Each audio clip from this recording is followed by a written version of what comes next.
बिस्मिल्लाहिर्रहमानिर्रहीम, अस्सलाम वालेकुम। मैं हूं आपका मेज़बान साजिद गुंदल। आज 22 जनवरी है, साल 2021। कप्तान ने फजल रहमान की चीखें निकाल दी हैं। बिलावल मरियम के धोखे पर मौलाना क्यों खफा हैं, इसकी डिटेल आज की वीडियो में हम डिस्कस करेंगे। लेकिन सबसे पहले हम बात करेंगे नवाज शरीफ के जाली शेर ख्वाजा आसफ की, किस तरह वो नैब के सामने आज अदालत में ढेर हुए हैं।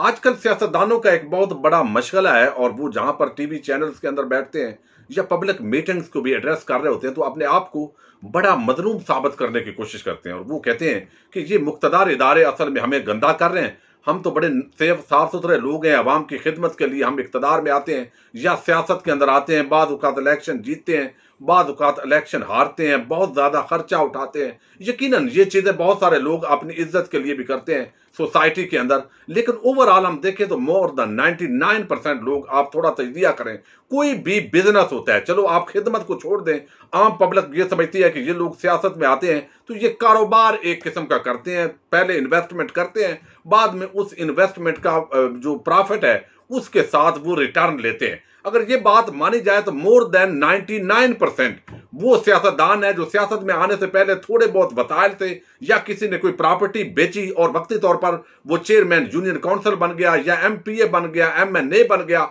तो बिल आखिर उसके एसेट्स को ऐसे पर लगे कि वो लाखों से करोड़ों, करोड़ों से अरबों और अरबों से अब बहुत सारे खरबों के अंदर मुंतकिल हुए हैं। और जिस तरह फिर पाकिस्तान के इदारों ने पकड़ने की कोशिश की, कई दफा फौजी हुकूमतें आई, कई दफा सिविल हुकूमतें आई, लेकिन ये दोनों शक्लें ही मार्शल लॉ की रही। बुनियादी तौर पर जो सिविल आमर आता है नवाज शरीफ की तरह का, वो अपने आप को अमीरुल मोमिनीन बनाने की कोशिश करता है, तो जाहिर है उसके लिए चलना मुश्किल हो जाता है। तो वो सिविल आमरीयत की इस तरह के लोग कोशिश करते हैं। अब वो पैसा बैरून मुल्क मुंतकिल हुआ है, लेकिन सवाल बड़ा सादा है कि जिसको भी कोई पकड़ेगा, एंटी करप्शन का इदारा एफआईए का या जो है वो नैब पकड़ेगी, तो वो कहेंगे देखो ये तो इंतकामी कार्रवाई का निशाना बनाया जा रहा है। भाई बात यह है कि चलो आपने नैब को बताया, वो मीडिया तक नहीं पहुंचा या आवाम तक नहीं पहुंच सका, तो आप मेहरबानी कर दें, शहबाज शरीफ है वो उस पर जो मनी लॉन्ड्रिंग के रेफरेंसेस हैं और वो पूरी बैंक अकाउंट्स की जो ट्रांजैक्शंस है वो जारी हैं,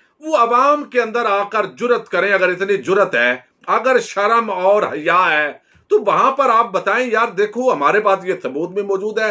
ये जो कह रहे हैं कि पैसा मेरे अकाउंट में मुंतकिल हुआ, देखो मेरे तो अकाउंट में मुंतकिल ही नहीं हुआ, इस बंदे से मेरा ताल्लुक ही नहीं है। लेकिन एक दफा आप वजीर खारजा होते हैं मुल्क के, वजीर दिफा होते हैं, और फिर आपके पास दुबई का कामा होता है, और फिर 2 नंबरी के लिए आप उसको इस्तेमाल करते हैं कि आप एक दफा एक हसास जिम्मेदारी पर पाकिस्तान में रह रहे हैं और दुबई का अकामे के साथ वहां पर आप एक कंपनी की मुलाजमत भी कर रहे हैं।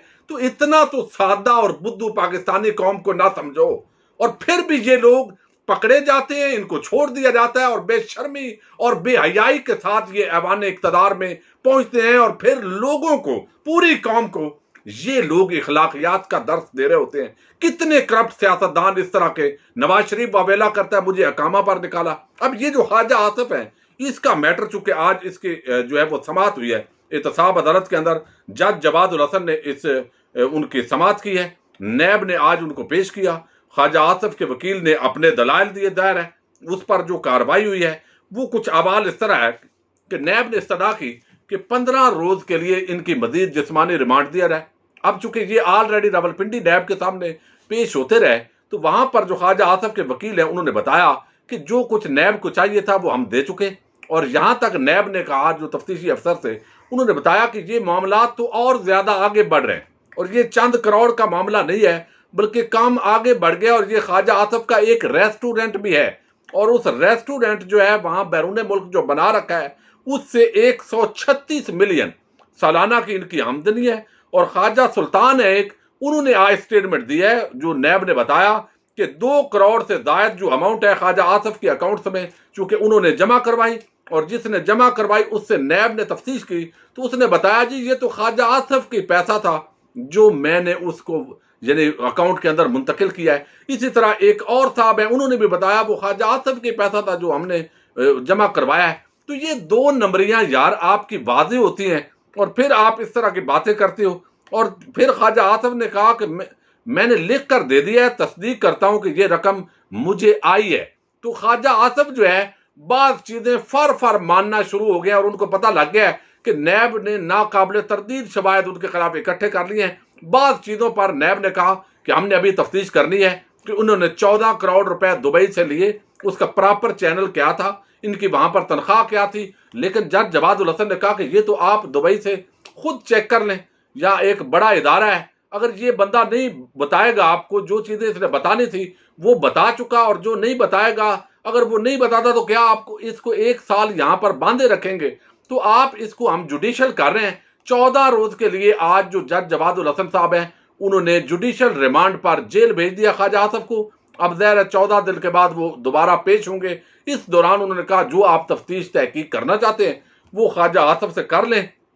और ख्वाजा आसफ के वकील ने बताया जी हम 5 मरतबा वहां पर रावलपिंडी नैब में पेश हुए, 20-25 मरतबा वकला पेश हुए, और जो चीजें थी वही केस जो है ट्रांसफर हुआ है लाहौर के अंदर। और ऑलरेडी उस्मान डार वर्सेस ख्वाजा आसफ उस केस के अंदर पूरी अकामे की डिटेल हम दे चुके हैं। तो इसलिए ये कोई इतना बड़ा मैटर नहीं है।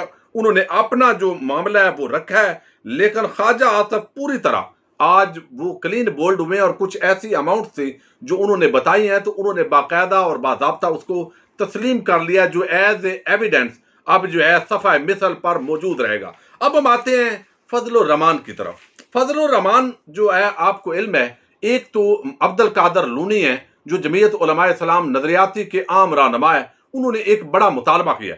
उन्होंने कहा है कि आप इस तरह करें, फजल रहमान को तो पकड़ें, उसने करप्शन की है, नैब ने इल्जामात लगाए, तहकीकात करे और उनसे इन्वेस्टिगेशन होनी चाहिए। लेकिन साथ ही जब JUI की सूबा सरहद के अंदर हुकूमत थी और इस दौरान जो इन्होंने यहां पर इनके वुज़रा ने, रुफ़क़ाए कार ने अंधेर नगरी मचाई है और गली गली के अंदर, मोहल्ले मोहल्ले के अंदर, गांव गांव के अंदर इनकी करप्शन की दास्तानें रकम है। और नैब को चाहिए कि वो बाज़ाब्ता उनके खिलाफ भी कार्रवाई का आगाज करें और उसमें से आपको बड़े बड़े पर्दा नशीन और बड़े बड़े बाजार सोसाइटी के मुअज़्ज़ज़ मौलाना वो आपको करप्ट तरीन लोग नजर आएंगे। और हमने देखा कि जिस तरह एक NRO के तहत बाकायदा फजल रहमान को सीटें दिलवाई गई थी परवेज मुशर्रफ की तरफ से 2002 के इंतखाबात के अंदर, और वो लोग जिनके पास साइकिलें थी वो बाद के अंदर आजकल बाजारों में फिरते हैं। ये तो हमने अपनी खुद इस जिंदगी के अंदर ज़ाहिरन जो है ये चीजें मुशाहिदा की हैं, ज्यादा लंबी तारीख नहीं है। लेकिन अब फजल रहमान जो है उन्होंने कहा कि ये वफाकुल मदारस को मुतनादा बना रहे हैं, मदारस को कंट्रोल करना चाहते हैं, वहां कब्जा करके तो उसको एज ए टूल इस्तेमाल करना चाहते हैं सियासत के तौर पर, और हम ये काम नहीं होने देंगे। अब दूसरी बड़ी डेवलपमेंट ये है कि गुज़श्ता रोज कराची के अंदर इसराइल नामंजूर रैली निकाली गई। आपने देखा फजल रहमान ने, उसके रैली बहुत बड़ी थी, उसके अंदर बहुत सारे लोग शरीक हुए। ज़ाहिर है जब इस तरह का एक बैनुल-अक़वामी मसला होता है तो उस पर लोग निकलते हैं, उसमें स्ट्रीट पावर भी है उनकी, इसमें कोई शक नहीं है। लेकिन यहां पर जो है वो एक बड़ा सलीम साफी जो बड़े मौलाना के पसंदीदा साफी हैं, उन्होंने कहा है कि ये जो लोग हैं, मरियम हो, बिलावल हो, जब PDM के प्लेटफार्म के अंदर ऐलान किया गया कि इसराइल नामंजूर, ये बाकायदा रैली निकाली जाएगी, तो मरियम और बिलावल उनका शरीक ना होना, इसका मतलब है कि वो इसराइल नवाज हैं, वो इसराइल की जो खतरात हैं दुश्मनी मोल नहीं लेना चाहते। और दूसरी तरफ जो है वो, या इसका मतलब ये है कि वो PDM के अंदर मुखलस नहीं है। तो ये चीज तो आप अंदाजा करें कि कितनी परेशानी है उनकी। लेकिन इस पर मौलाना भी बड़े खफा हुए क्योंकि ये बाकायदा उन्होंने बताया। तो अब ये लोगों ने देखा कि किस तरह इसराइल नवाज कौन है। इसराइल नवाज है मरियम और बिलावल। इसराइल नामंजूर रैली निकाली मौलाना ने, दोनों लोग उस रैली के अंदर शरीक नहीं हुए।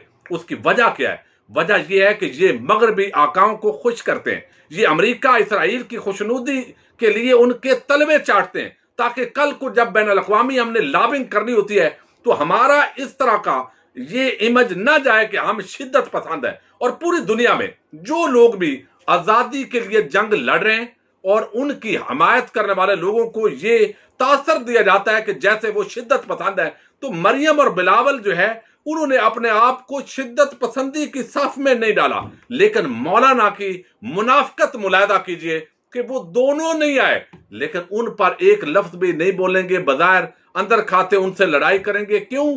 कि बुग़्ज़े इमरान इतनी बड़ी बीमारी है जो तमाम दुश्मनों को यकजा कर देती है। और ये अमली मुजाहरा हमने देखा है कि किस तरह बिलावल और मरियम ने इस बड़े मार्च के अंदर उनको धोखा दिया है। अब एक और जहां पर उन्होंने तकरीरें की है, मैं समझता हूं ये फजल रहमान की चीखें सुनाई दे रही हैं। यहां पर खैबर पख्तूनख्वा के अंदर उनकी हुकूमत रही, लेकिन कोई कारकर्दगी बताने के वो काबिल नहीं है। अमेरिका के तलवे चाटने की कोशिश की, लेकिन वो हुकूमत नहीं ले सके। अभी वो MNA नहीं बन सके। रियासत पाकिस्तान से वो बदला लेने की कोशिश कर रहे हैं। इलेक्शन कमीशन से वो है, इस्लामाबाद में लोग नहीं आए, लाहौर में लोग नहीं निकले। ये सारी चीजें उनकी परेशानी का बायस बन रही हैं। अब जो इमरान खान ने काम किया है, इमरान खान ने एक तो इसराइल के हवाले से वादे ऐलान कर दिया, हम उसको तस्लीम करने का सोच भी नहीं सकते। लेकिन इसके बावजूद मौलाना और उनके जो हवारी हैं वो मुसलसल ये कोशिश कर रहे हैं कि जनाब ये देखो हम इसराइल को तस्लीम नहीं करने देंगे। बाबा कौन तस्लीम कर रहा है? हमारे वजीर आजम ने जो क्लियर स्टांस लिया, आज तक किसी को इतनी जुर्रत नहीं हुई कायद आजम रहमतुल्लाह अलैह के बाद कि हम इस नापाक रियासत को तस्लीम नहीं करेंगे। तो ये कार्ड भी खत्म हो गया, मजहब कार्ड भी खत्म हो गया। अब ये है कि फॉरेन फंडिंग केस है, ये यहूदी एजेंट है। वो कहते हैं फजल रहमान कल तकरीर के अंदर कि ये यहूदी एजेंट है। मैं पहले ही आपको कहता था कि इंडिया और यहूदियों से इसकी एजेंट आई है। अब ये बंदा एक दीनदार आदमी है बगैर वज़ाकता के अंदर। इससे बंदा पूछे कि तू हलफ उठा के बता कि क्या तुझे ये पता है, हालांकि तुझे पता है कि झूठी बात करना, उसकी गवाही देना कितनी गलत बात है कि आपने ना कुछ देखा है, ना आपको कोई पता है और ना आप इंग्लिश पढ़ सकते हैं। लेकिन कहने कहलाने पर जो मरियम ने आपके दिमाग में फीड किया, कान में कहा, आप शुरू हो गया यहूदी एजेंट। और ये यानी मजहब कार्ड भी इस्तेमाल करना है, मुखालफ को यहूदी भी बनाना है और साथ ही कादियानी भी बनाने की कोशिश की है। हालांकि कोई नरम गोशा नहीं है कादियानियों के हवाले से। ये हुकूमत का वादे एक मौकफ है। बाकी एक एज ए नॉन मुस्लिम जो आइडेंटिटी है उनकी एंटिटी, वो उसके अंदर रह सकते हैं। ये लीगल राइट्स है सब मज़ाहिब के। लेकिन यहां पर जो है ये भी डंडी मारने की कोशिश की गई। और दूसरी तरफ जो है अब ये नहीं, मैं समझता हूं ये जितनी स्टेटमेंट्स हैं उनके अंदर फजल रहमान अपने आप को एक्सपोज करते जा रहे हैं कि वो शिकस्त खोरदा हो चुके हैं। और कप्तान ने उनको बाकायदा क्लीन बोल्ड कर दिया है। मस्जिद अक्सा के इमाम और खतीब ने गुफ्तगू की और खुद उन्होंने जबरदस्त बात की कायद आजम रहमतुल्लाह अलैह के हवाले से, अगरचे वो उनको मानते नहीं थे और पाकिस्तान बनाने के गुनाह में शरीक भी नहीं थे। तो अब यहां पर उन्होंने बताया कि अजीब इत्तफाक है कि तहरीक भी चल रही है और हुकूमत को मानते भी नहीं।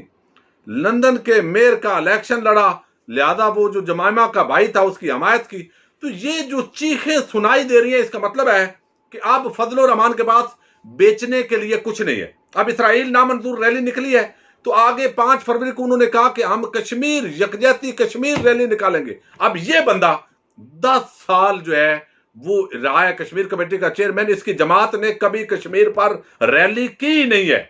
जमाती तौर पर कोई इनफरादी किसी यूनिट अगर कर दे तो वो अलग बात है, यानी कश्मीर से इनका कोई सरोकार ही नहीं रहा एज ए पार्टी। तो इमरान खान के अंदर ये ताकत तो है यार, ये उसने इन तमाम लोगों को जो इन्होंने कभी काम किया नहीं, जिन कामों को ये गुनाह समझते थे, वो काम करने इन्होंने शुरू कर दिए हैं। तो ये चीखें बता रही हैं। और जिस तरह अब मार्च डिले हो रहा है कि हम इस्लामाबाद की तरफ मार्च लेट करेंगे, कि ये अपनी शिकस्त तस्लीम कर चुके हैं और अब ये वार्म अप थोड़ा बहुत करके आवाम को गुमराह कर रहे हैं। और ये जो चीखें हैं बेसिकली ये मैं समझता हूं जबरदस्त निकलनी चाहिए। और कप्तान जिस तरह डटा हुआ है उसने और सब की भी निकाल देनी। अपने मेजबान साजिद गुंजर को नेक्स्ट वीडियो तक के लिए इजाजत दीजिए। अल्लाह हाफिज।